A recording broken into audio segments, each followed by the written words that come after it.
everyone. I'd like to ask everyone to please join us in the tent at this time.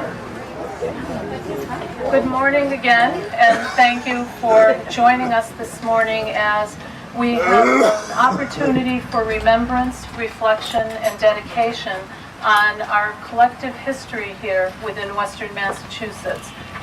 Today we're commemorating the year 2008, which is 30 years since the signing of the Northampton Consent Decree that was signed on December 7, 1978, that eventually led to a decision by the Department of the Commonwealth to close Northampton State Hospital 15 years ago on August 26th of 1993. I'd like to begin by providing you with a little bit of detail on our morning and then introducing our distinguished guests and presenters today. To acknowledge that we have refreshments at the back of the tent from our no-name snack bar. As many of you know, we have the Haskell building open to you. There are facilities and restrooms in the building, and there are staff there that could guide you to those locations. Unfortunately, today we were not able to secure the services of an interpreter, so I do apologize for that. As many of you know, they're in very high demand, particularly here in our region. I'd like to acknowledge that there are tables in the back. We have a project that's been long-standing in Western Mass known as the Fountain Project, and there are materials there for people to view and to also purchase in terms of raising funds toward that initiative. You will receive or have available to you this morning's program along with a flyer that describes open houses within Northampton from many of our community partners. We also have provided a calendar of some events that are occurring during the month of October in recognition of mental illness awareness. And closing our program today, we'll have an opportunity for some short tours around the redevelopment of the property. And at the close, I will point out where, if you're interested in taking a tour, you could meet with tour guides. In the Haskell building as well, we have a rolling video that actually shows the property and the interior of some of these buildings. That's available for your viewing. And we also have a display of photography from the Northeast Center for Youth and Families. I would like to begin by acknowledging that we are at an extraordinary juncture today, and unfortunately for our program, many of our guests will need to leave close to noon time, so I just want people to be aware of that. And I would like to begin by welcoming again all of you to this event and acknowledging certainly, I see Representative Ellen Story has joined us this morning. Thank you so much.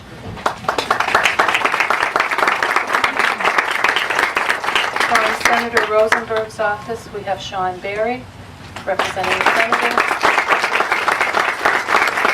From Representative Kokot's office, we have Diana Seismel, representing the Senator. We also have Mayor Ford of the City of Northampton here with us this morning.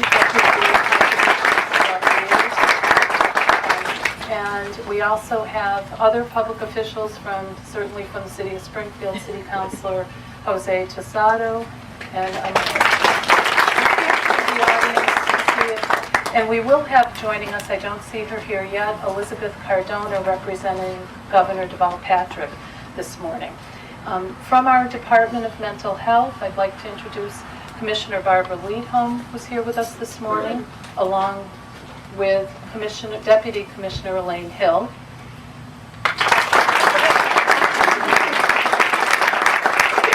And I'd also like to acknowledge Dr. James Duffy, who's with us this morning.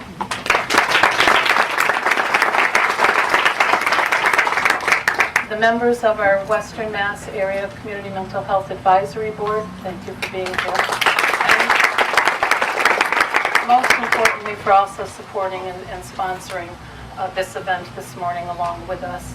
There are many providers, many advocates, many members of our community who have for decades worked collaboratively together, and I'm hoping that this morning will offer us an opportunity for a remembrance, reflection, and a renewal of our values. I do want to acknowledge that there is videotaping occurring, and also we have joining us from WFCR, Tina Antonini, who is over to my right. So I did want to acknowledge that.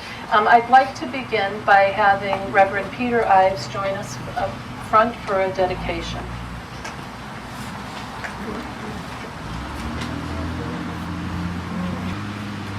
Good morning, and it's good to be here with you today. On this day, when we gather to commemorate the 30 years since the signing of the Brewster Consent Decree that led to the closing of the state hospital 15 years ago, I invite you to take time to remember, to celebrate, and to dedicate yourselves anew to the work that lies ahead. Let us take time to remember. Let us remember all the people who were here at the state hospital over the years. Let us remember the former patients who lived here. Let us remember them, that we might honor them. Let us name them in our hearts, that we might never forget their dignity as human beings. Let us remember the staff and the caretakers. Let us remember their dedication and service, the help they gave, the love they shared, the healing they facilitated, the community of support they nurtured.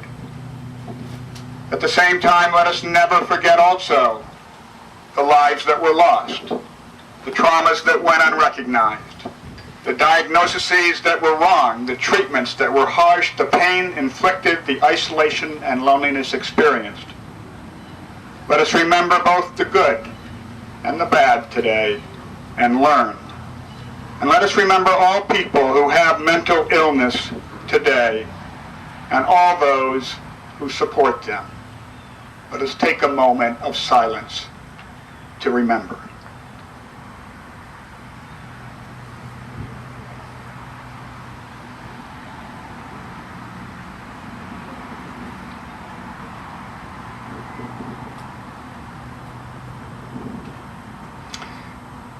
And let us also take time to celebrate the signing of the Brewster Consent Decree and the important reasons for closing the state hospital and all that has followed. Let us remember the successes of community-based community mental health. Let us celebrate the ways many, like our own community in Northampton, has responded with community-supported mental health services. Let us celebrate the way our whole community has worked to take responsibility for mental health for all who live in our midst.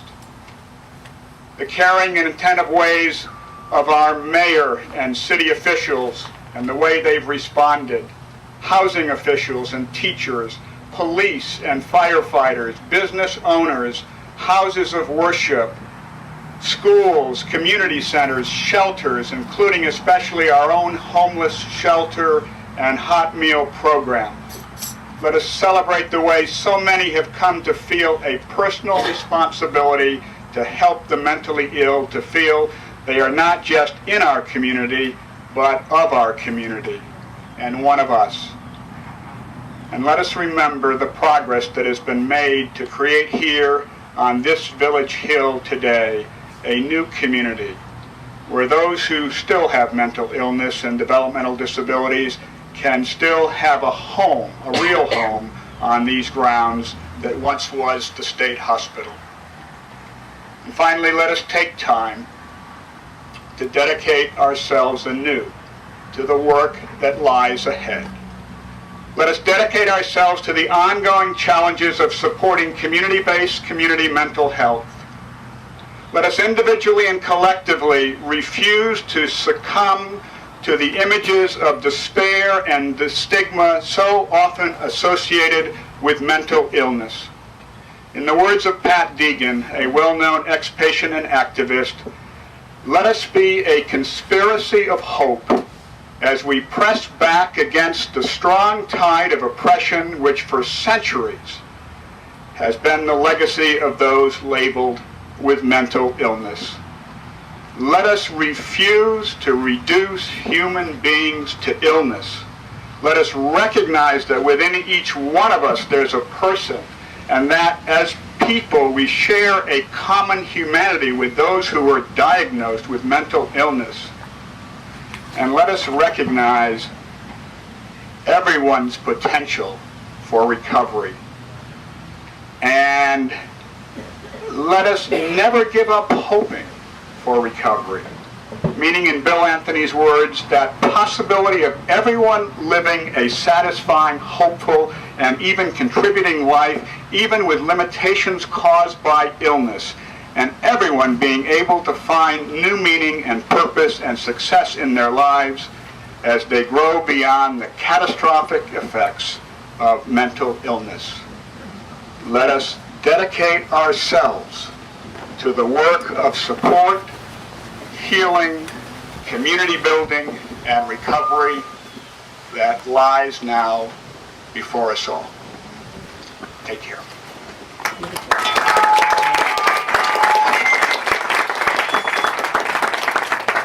I'd like to introduce our Commissioner, Barbara Leafholm, who will offer some opening remarks. Good morning. It is absolutely a stunningly beautiful day to be joining together and recognizing and observing a major celebration in the mental health world. On behalf of Governor Patrick and Secretary Bigby, I want to welcome you and honor your dedication to people with mental illness. Western Massachusetts is the vanguard, a leader in many efforts to break down the societal barriers of stigma, shame, discrimination, so that individuals with mental illnesses have the same right and rights to respect and dignity, and the assurance that every individual has the right to appropriate, least restrictive clinical services where they choose to live. 30 years ago, the Northampton consent decree was a first, not only for Massachusetts, but for the country, and its impact has been felt here and beyond. 15 years ago, the decision to close Northampton State Hospital was another significant milestone in this region. Your ability to work through the challenges of closing the hospital was commendable, as all interested parties worked together to hold the principles of community and the values articulated in 3 decades ago of thinking, of best practice, and commitment to our consumers.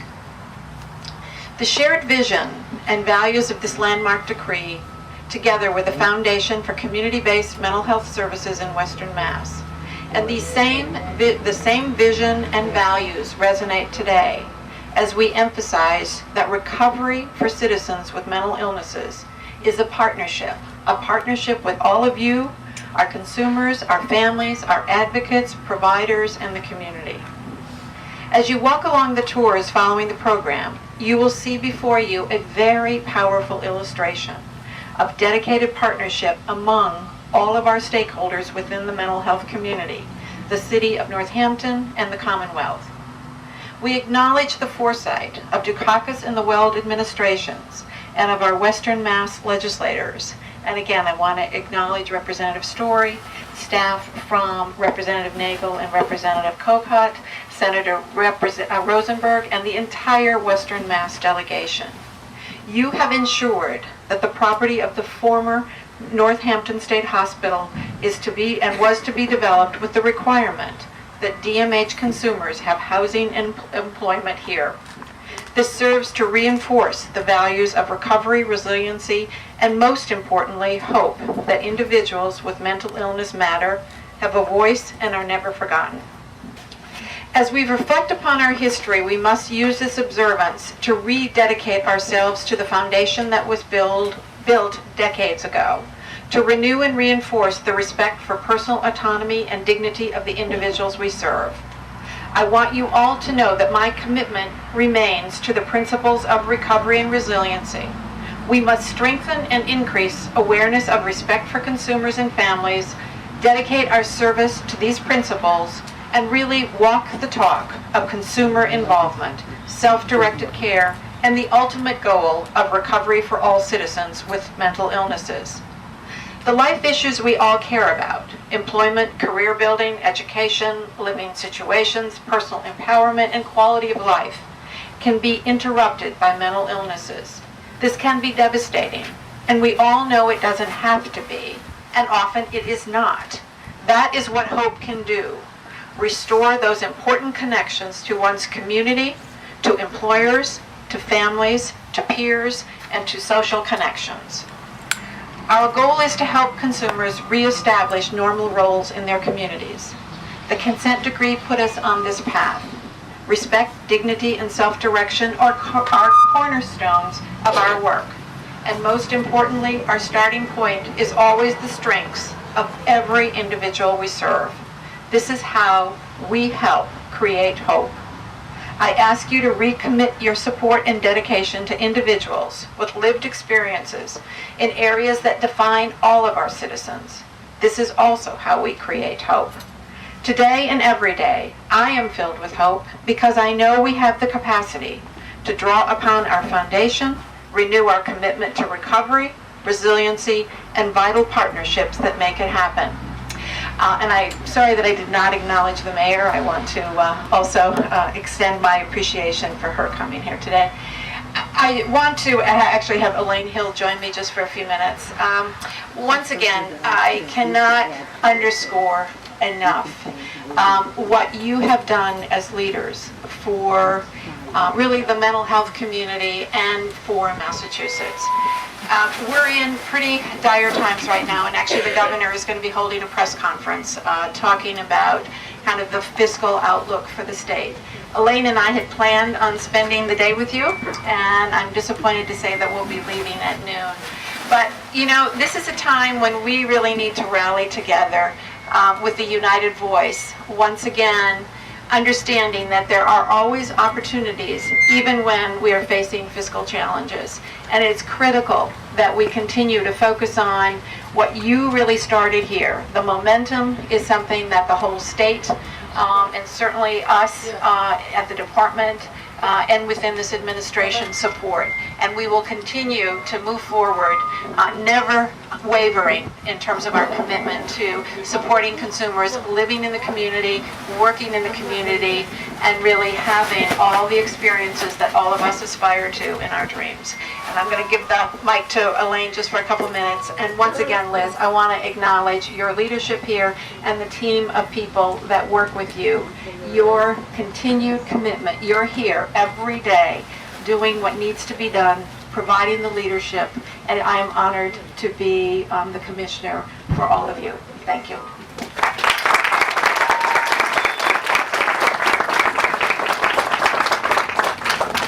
Good morning. I'm not here as the deputy commissioner as much as I'm here as someone who was a lowly peon back in 1972 when, as an employee of the first consent decree, the Ritchie v. Greenblatt, we were developing the first set of community services for the developmental disability population of the Department of Mental Health. And after a few years of doing that, it became apparent that there were a number of individuals who were challenged not only by developmental disabilities, but by psychiatric disabilities. So I came frequently to Northampton State Hospital. It was a very different scene. We had many more buildings. I was surprised to see how many aren't even here anymore.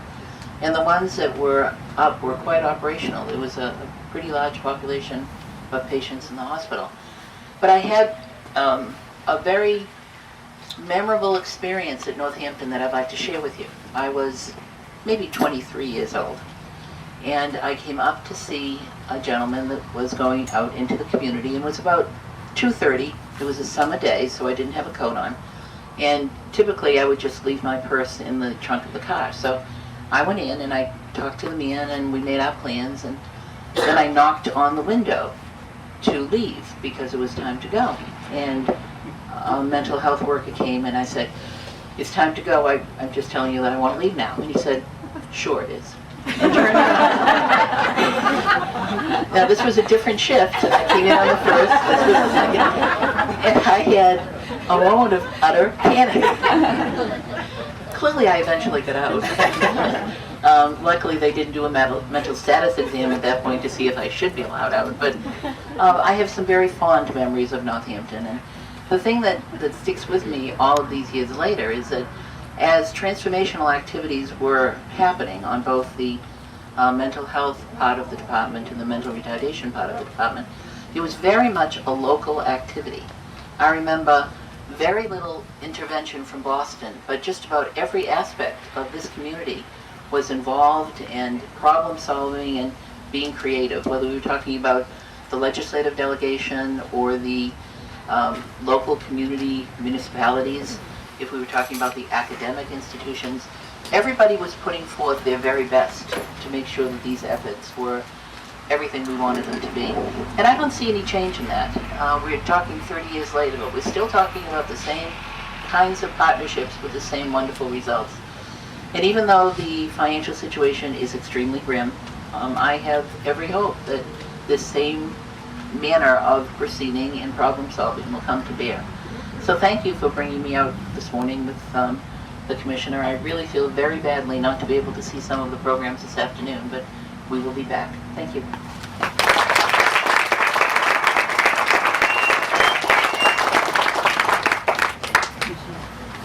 At this time, I'd like to invite Rebecca McCauley to the podium to offer her remembrance and reflection. Thank you all for coming. Lots more gray hair, I see. And I remember, I had that same experience too. Ended a little differently. Oh, I could give you names. Yeah, my trying to get out of here went a little differently. But I finally did. So thank you for coming here today. Thank you, George. It was very gutsy, planning an outdoor affair. I mean, that's really amazing, and you did a great job. Thanks for having this. Now, George. We'll thank George when he comes. There he is. Okay, thanks for coming, everyone. And I'll just start with Northampton State Hospital. Like all roads to hell, this journey began with good intentions. A place to help people, beautiful building, soaring architecture, nice surroundings, good food, healthy environment for healing of body and soul. How did something that began with such noble ideals end up to be so damaging, damning, and deadly? Easy. Early on, the darker side of human nature took over. This place very quickly became a convenient place to put inconvenient people. Yep. It was easy to think that patients were being healed in the same way that students sent to Belchertown State School were being taught. It was a social euphemism that conveniently hid a much darker truth. The truth that people were in actuality being warehoused and locked away from polite society, not for their own good necessarily, but for the good of the people they left behind. I'm sure that sometimes families and loved ones really thought that something good was going to happen. Maybe sometimes something really did. But overall, being institutionalized was a living death sentence.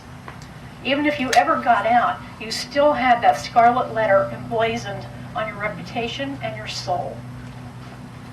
For myself, I will live with that stain for the rest of my life. Even today, many years after my journey through this place, I still feel apart from the rest of society. As active as I have been, as busy as I am, working full-time with a full life, I still have this little part of me that says I'm not part of society, really. For others who were here, I remember that just before the place closed for good, many staff people would say this patient or that patient would never make it on the outside. They would point to this or that behavior, shake their heads, and wonder how the world will ever be able to function without a place like Northampton State Hospital to send these people to. What they did not realize was that the hospital environment actually caused many of these behaviors. Once these people were removed from here and basically retrained in how to cope with life in the community, these behaviors improved or totally disappeared. There have been a few other ex-patients who missed this place. They frankly missed the security. They miss being taken care of, miss not having to deal with the outside world. When I worked as a security guard up here after the closing, I would sometimes see friends of mine walking around the closed buildings actually missing it all, wistfully looking up at the windows of the memorial complex and wishing they had that security blanket back. I hate to say it, but these folks learned their patient roles well and had a lot of trouble making the adjustment back into regular people, or as regular as the society would allow them to get, scarlet letter and all. Indeed, it was the memorial complex that we were all in over here. There are a few people left now who are housed in the main building, or as we called it, the main administration building, or as the preservationists called it, Old Main. It's kind of a wistful quality. The Gothic monstrosity that is finally now gone. That building was put up in the phase where this was going to be a place of healing. By the time the 1900s came along, we were getting more realistic. The additions to the main building that came after it first opened were far more closer to the institutional norm. By the time I and my friends appeared, there were no illusions as to what this really was. The memorial complex was far more accurate in its architecture regarding the true meaning and purpose of Northampton State Hospital. A warehouse, a gulag, the end of the road. Our very own concentration camp right here in the Happy Valley. I remember sitting by the windows across the street, right over there, and looking out on Route 66 and the cars going by, wondering where each and every car was going, who was driving, what their lives were like, wondering if they had families, if they had a dog. It was the only escape I had. My reality was a grimy, smoke-filled day hall with nothing to do but endure ennui. When I was locked up in this building here, this building here, I had a really good view of the flagpoles out the windows. I looked up at the flag of Massachusetts and thought, wow, I'm a prisoner of the state. What did I ever do to get to this place? What did I ever do to become a ward of the state? That flag was a nice little twist of a knife. It symbolized just how deep the problem of institutionalization went and symbolized just how difficult it would be to change things. So, change did begin at the state level, instigated by the legal community, led by Steve Schwartz and Bob Fleischner, and the Center for Public Representation. Bob? Okay. Back at the beginning of the consent decree, the state of Massachusetts actually said to our lawyers, yes, sue us. We know it's bad. Give us the tools we need to make the changes we need to make. Give us a legal instrument we can use to enforce these needed changes. And poof, the consent decree was born. Well, maybe not. Now, what were we up against? Mental health professionals who truly did not believe we could ever get better and be able to live in the outside world. A general public who did not want us around, and definitely not in their backyards. It would be an uphill battle all the way. Add to that the people who were employed here and did not want to lose their jobs. Northampton State Hospital had taken on a life of its own. It was the elephant in the room, the thing that no one ever wanted to talk about, but was an unavoidable fact of life in Northampton and the region. We needed legislation to finally kill the beast. What we went through. People who were trained into patienthood did not make the adjustment easily. In the early days, the local newspaper made constant indictments of the Department of Mental Health by vilifying the patients they let go. That's actually where I got my start as an advocate, standing up to all this directly with the paper and the mayor of Northampton, who was also attacking us, not our current mayor. The police department learned on the fly how to deal with patients who were in the community and behaving badly, unfamiliar with the new social requirements. Picket demonstrations by neighbors finding out they had ex-patients living in their neighborhood. It went on and on. Through all the turmoil, eventually things started to even out. We still get little glimpses of the old days when a new residence opens up in a neighborhood and other people are unhappy, but it's nothing like it was before. As a sidebar, the main building and later on the entire site became the haunted house on the hill par excellence. It attracted curious people from all over the country, people who wondered what it was like to be a patient here, people who just wanted to get scared.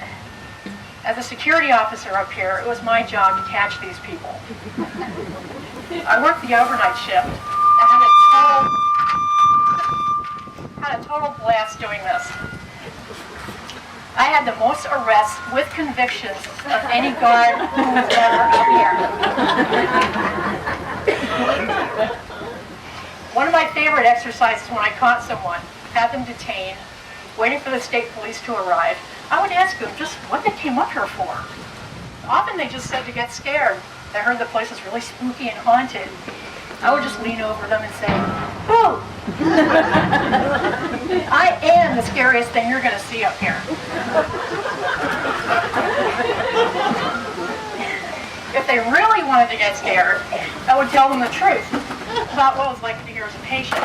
Ironically, though, I don't think they're ever really interested in the reality of patient experience. Of course, some of them did get the prisoner experience, which is somewhat similar. Okay, flash forward now. It's years later.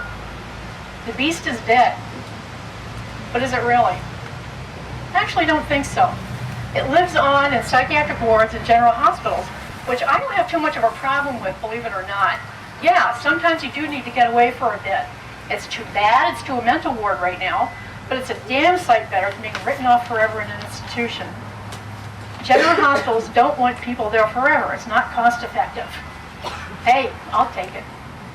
In my perfect world, though, there will be more respite facilities, more in-house treatment for people having psychotic breaks.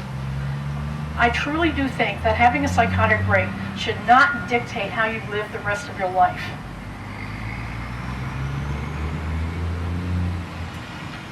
I truly believe that a person having a psychotic break would eventually be able to recover fully if they're helped through it in the right way from the start. It would be labor intensive at the start, but the long-term benefits to both the person and society would be incalculable. But that's just me. However, we have now already seen how much an institution contributes to the bad behavior of people who are already having problems. We have seen here that people getting out of institutions who were totally written off by everyone, professionals included, could vastly improve just by being away from places like this. The Windhorse Project here in Northampton has the right idea. Help people where they are, help them recover where they are. Of course, they're not medication oriented. So for now, they're the orphans of mental health care reform. No pharmaceuticals, no money. But it is the direction we need to go. Even SAMHSA gets it, the SAMHSA, Substance Abuse and Mental Health Services Administration, the federal level of mental health care. They have an ad series on television now. Maybe you've seen it. The tagline is, "Mental illness, what a difference a friend makes." Ain't it the truth? That really says it all. What a difference a friend does make. What a difference human being-oriented help makes. Not drugs, not hospitals, maybe someone's couch to crash on for a few days and some caring words. I don't know. I really don't have a definitive answer for how to deal with the phenomenon we currently call mental illness, because that's such a varied thing and different for everyone who goes through it. But I do know that help for people needs to be tailored to the person and their individual needs. You cannot take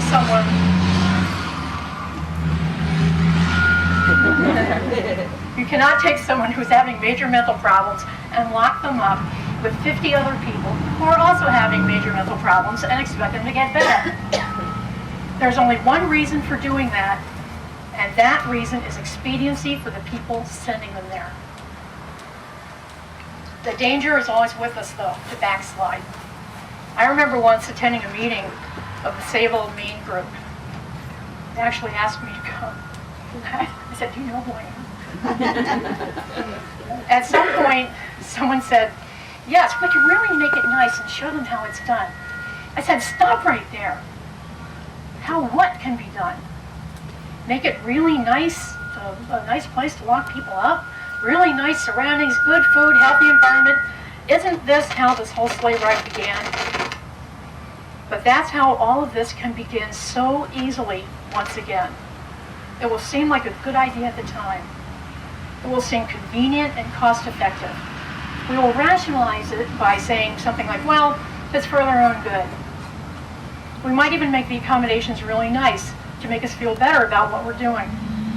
That is how it will all begin again, mark my words, here today.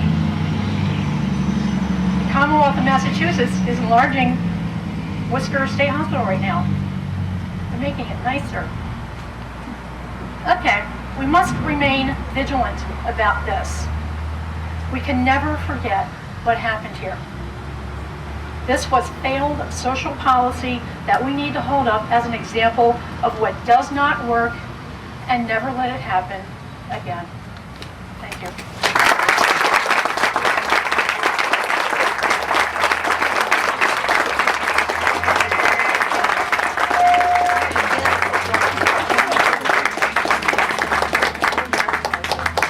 At this time, I'd like to introduce Elizabeth Cardona, who's representing Governor Patrick.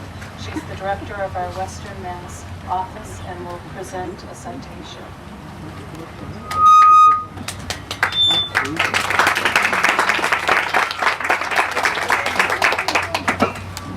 Good morning, everyone. I'm very pleased to be here this morning on behalf of Governor Patrick and the Patrick Murray administration.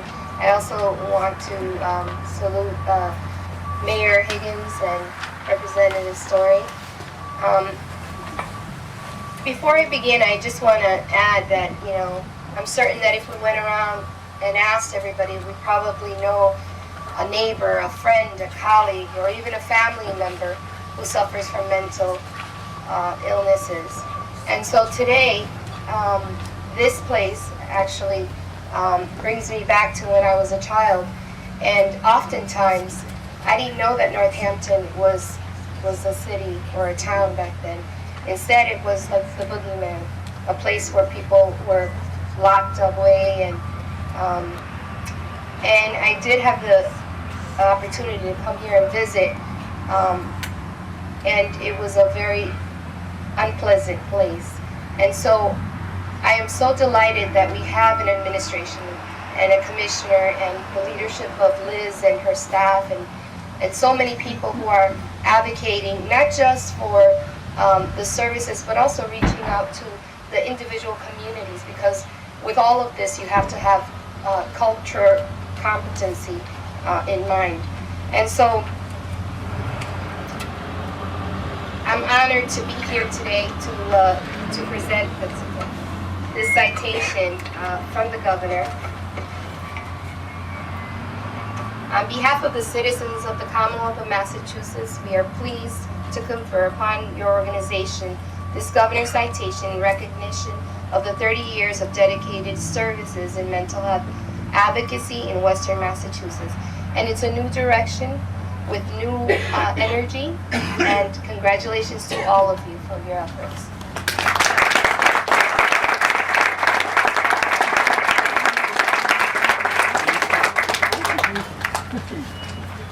Thank you, and on behalf of all of our Western Mass community, we appreciate this recognition. I'd like to introduce Sean Berry from the Office of State Senator Stanley Rosenberg and Diana Seisnell from the Office of State Representative Peter Kupka. Thank you for inviting us here today, and I just wanted to take a minute to read this resolution from the Massachusetts Senate and House of Representatives. Whereas on December 7th, 1978, the landmark Northampton Consent Decree was signed, a historic milestone acknowledging the right to the least restrictive, clinically appropriate services for people with mental illness. And whereas the Northampton Consent Decree was a significant factor leading to the closure of Northampton State Hospital in August 1993 and the establishment of a comprehensive community-based service system in Western Massachusetts.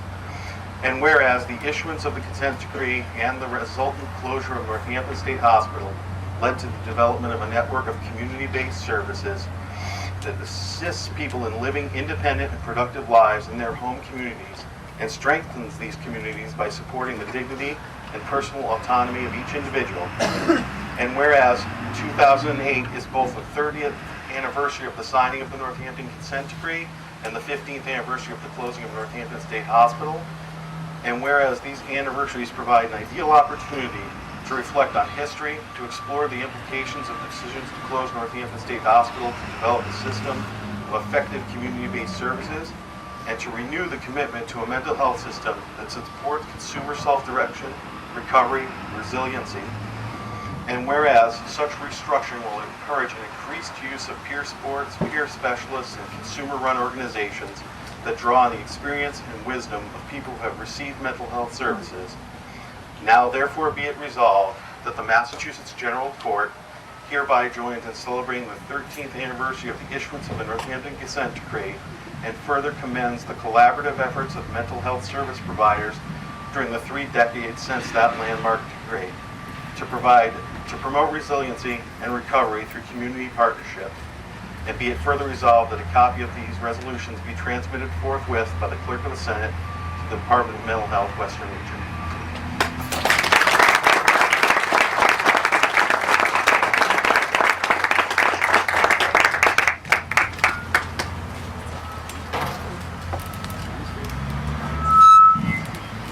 Thank you very, very much. Unfortunately, this morning, Mayor Higgins could not be with us. However, I will present her proclamation. On the 30th anniversary of the Northampton Consent Decree, whereas the City of Northampton recognizes 2008 as the 30-year anniversary of the signing of the landmark Northampton Consent Decree, acknowledging the right to least restrictive, clinically appropriate services for people with mental illnesses. And whereas the Northampton Consent Decree was a significant factor leading to the closure of Northampton State Hospital on August 26, 1993, and the establishment of a comprehensive community-based service system in Western Massachusetts. The City of Northampton also recognizes the strengths and contributions of individuals with lived recovery experience by respecting the dignity and personal autonomy of every citizen. And the City of Northampton proclaims October as Mental Illness Awareness Month to recognize the strengths and contributions of individuals with lived recovery experience and supports the efforts of the mental health community to enhance opportunities for consumer self-direction, recovery, and resiliency.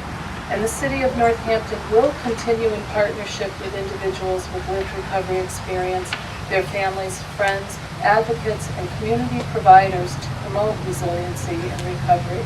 Now, therefore, on behalf of Mayor Claire Higgins, Mayor of the City of Northampton, hereby proclaims a day of remembrance and recognition of the 30-year anniversary of the Northampton Consent Decree in Northampton on the 2nd day of October 2008, and encourages all of our citizens to be aware of and seek out accurate information about mental illness and consider how to promote greater understanding for individuals and their families as they reflect on the options available to them for their ongoing care.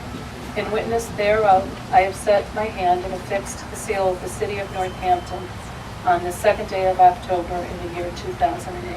And this is from our Northampton bank.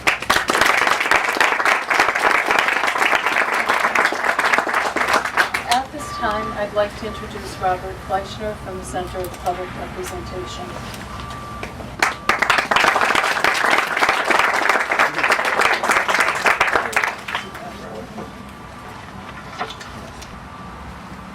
Good morning. It's a pleasure to be here. I've been asked to make a few reflections on the consent decree and the path that followed from it, so I would like to do that. We started at the State Hospital in 1973 as something that was known very politically incorrectly as the Mental Patients Advocacy Project, a name that we probably would not be using today. Mr. Goggins and Dr. Jacobs welcomed in a cadre of lawyers. We were among the first group of attorneys and the largest group of lawyers, I think, to find their way into a mental hospital anywhere in the United States. And we began representing people on the wards and in the hospital and at commitment hearings. And over again, we would approach them and ask them, what did they want? We asked David Brewster and Hector Santiago and Donald Gabori and Richard Snyder, what do you want? And over again, what they said to us is, we want to leave. We want to go home. So we went to their social workers and their clinicians and their doctors and said, David Brewster would like to leave. And the clinicians inevitably said to us, well, he should be able to leave. But unfortunately, there's nothing available for him. There is no place where he can go. So being lawyers, advocates, we went back and said, sign this 3-day notice. This will get you out. And they signed a 3-day notice in the hospital. Dr. Gallup or someone would inevitably file a commitment petition, and off we'd go to a hearing in the basement of the building that used to be over there with Judge Morse. And we would put on a good case, and Judge Morse would listen, and Dr. Geller or Dr. Gallup would testify that this person's got a mental illness, but they don't need to be at this hospital. And we think that they should leave, but unfortunately, there's no place where they can go and be safe. And Judge Morse, over and over again, would enter orders of commitment, often with sadness and almost always with exasperation, telling us, one of the things that Judge Morse did wonderfully was talk to people. He was a terrific judge. He would always explain his decision.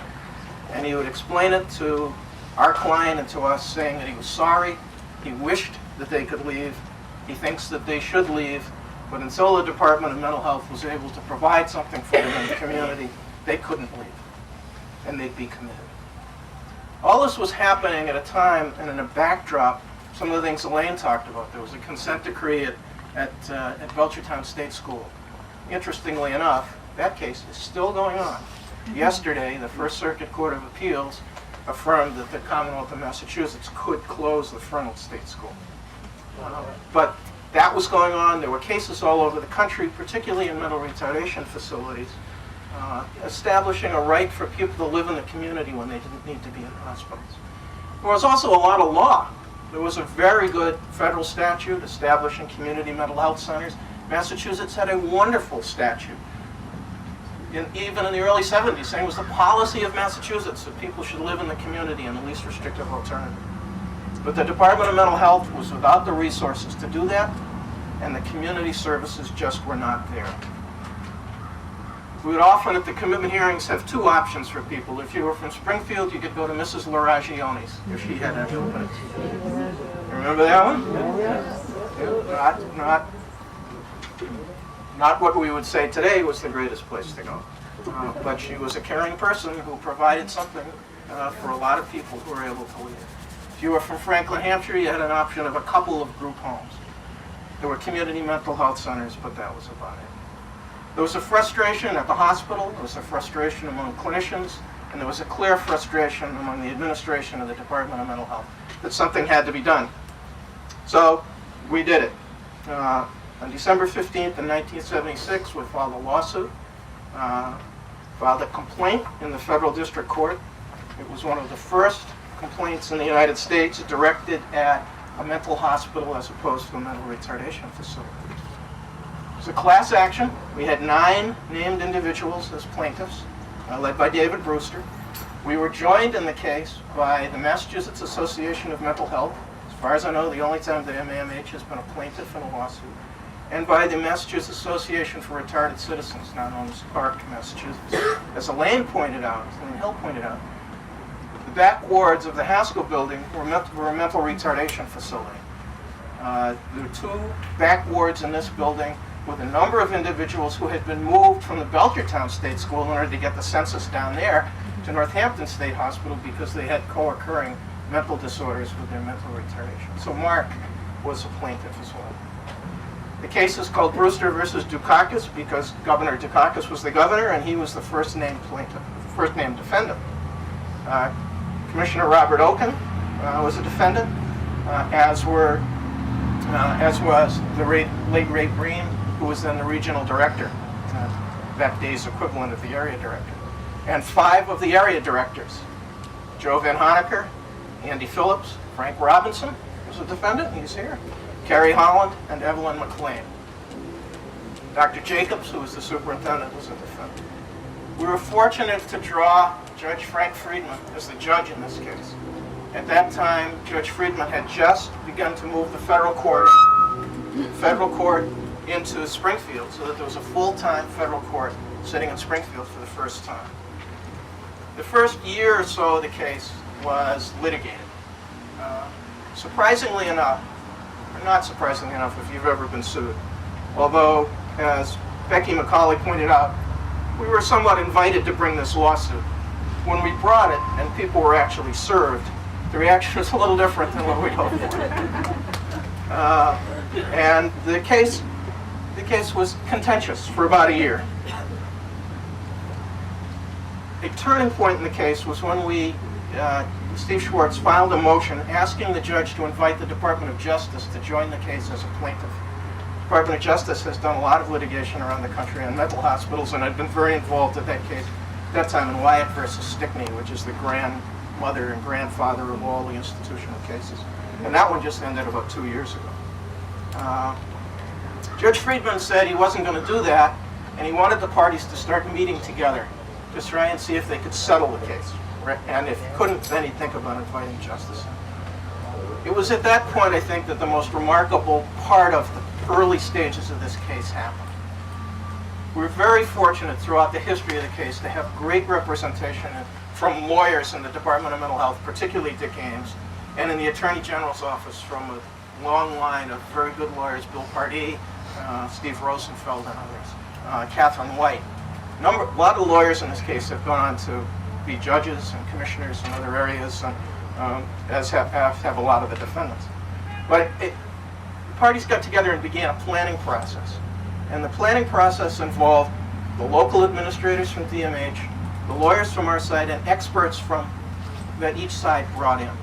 And the result of that planning was, I think, the first comprehensive look in the United States at a major geographical part of a state. A look into seeing how many people actually are out there with serious mental illness who might be in need of hospitalization, and what kind of services would be necessary to keep them from having to go to the hospital for a long period of time and to get them out. The consent decree itself is 31 pages. The planning document which is attached to it is 250 pages. And that's the document that came out of this planning process. And it said, we need so many residential programs. We need emergency services, which were unheard of at that time. We need community mental health centers. We need employment opportunities. We need job training and retraining for hospital staff. The decree was signed with that as the attachment on December 7th in 1978, shortly before Governor Dukakis left office after being defeated in a primary election by Ed King earlier that year. The decree created an opportunity for perhaps the most comprehensive community-based mental health system in the United States.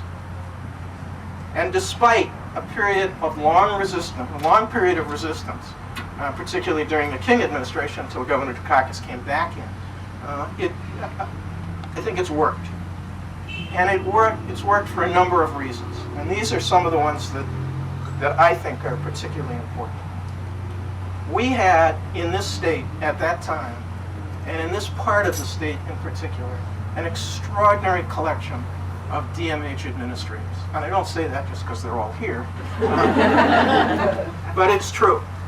We had people of vision, of commitment, and with a sense of values and hard work that really made it quite remarkable. We had good lawyers on our side and on the state side. We had a terrific administration in the Department of Mental Health most of the time at the state level. We had responsible and professional attorneys general, assistant attorney general. We had strong support from the court. Judge Friedman believed in this case, perhaps in part because he was very happy he didn't have to go to trial, and he was just able to oversee a consent decree, but he believed in it. We had remarkable court monitors.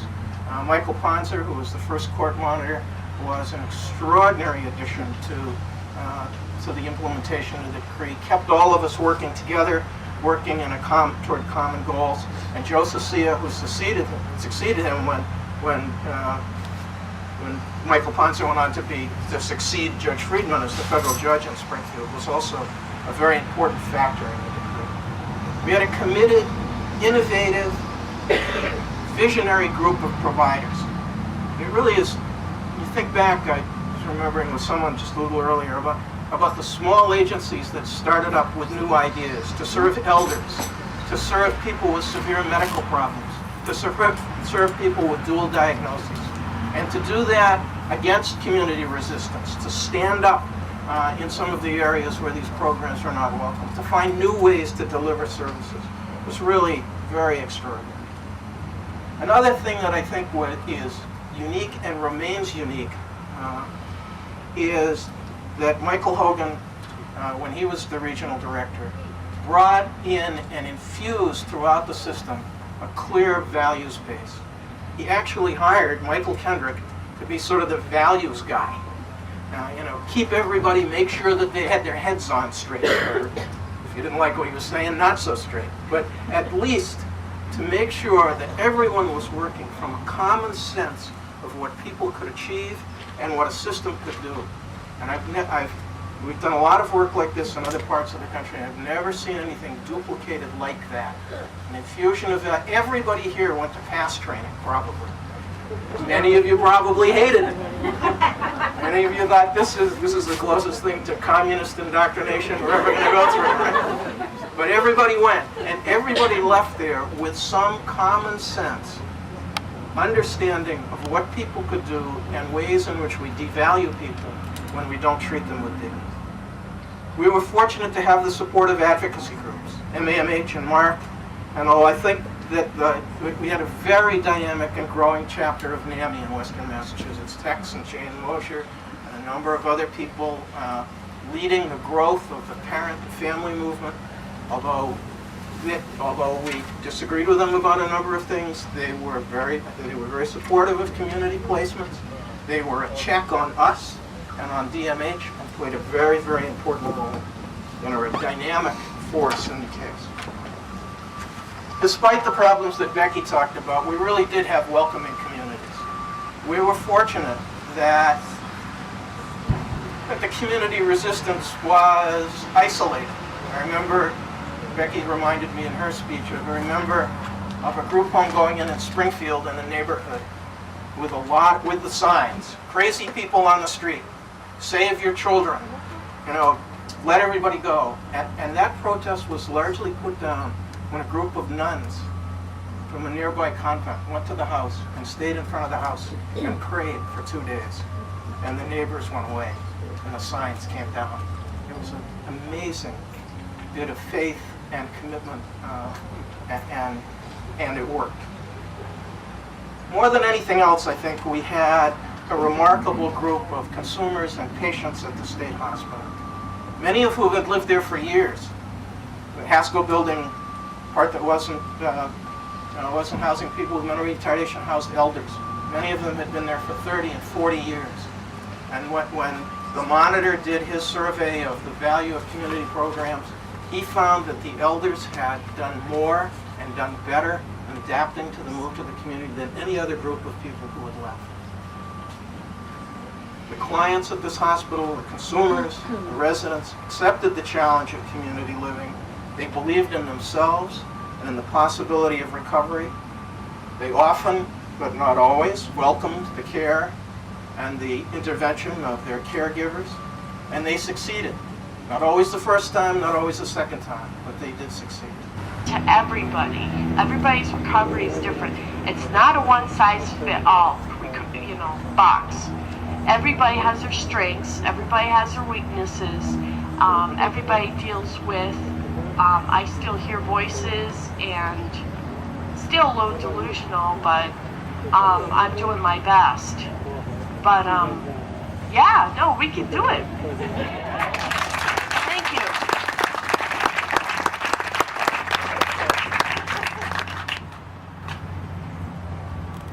I'm going to stand so I can see all of you a little better. I hope you can hear me. I'm Mary Lee Sullivan, and I'm the director of Western Mass Training Consortium. And my remembrances do go back to the beginning.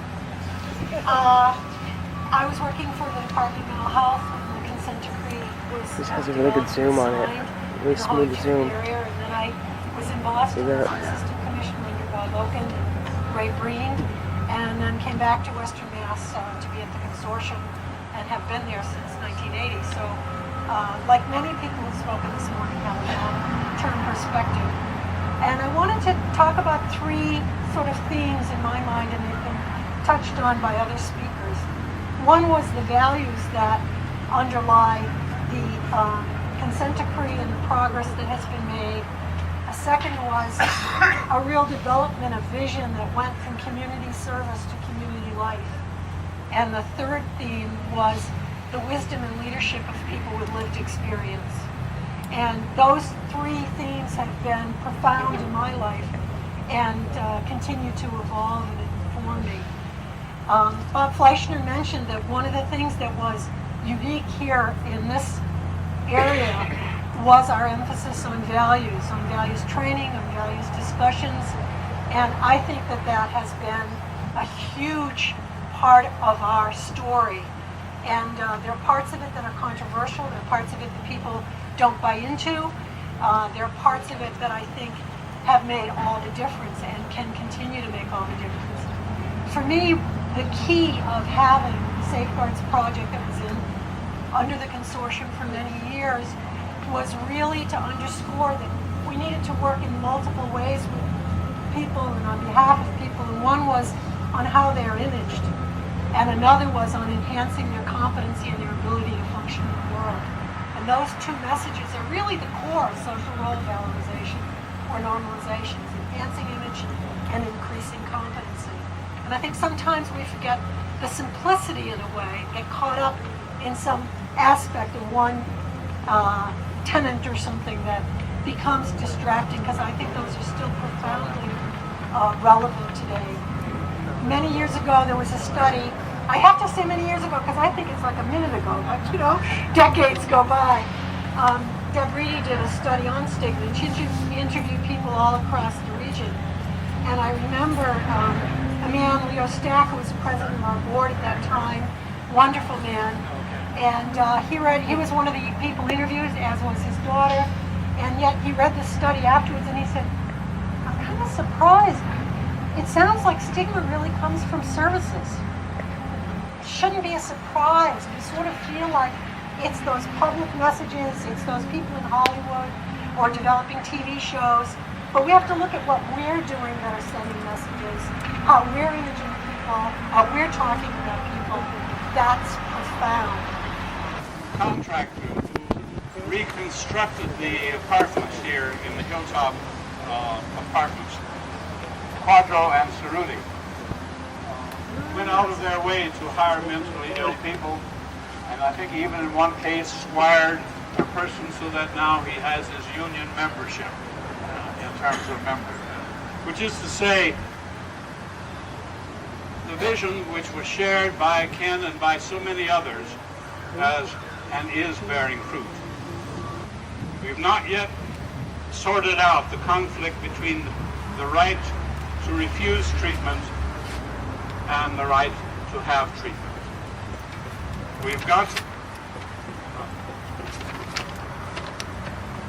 We have yet to devote sufficient resources to create programs appropriate for those who are now left out.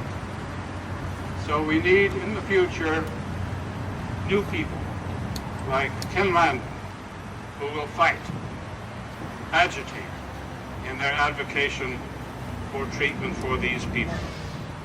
There's much yet to be done, but I'm hopeful.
I don't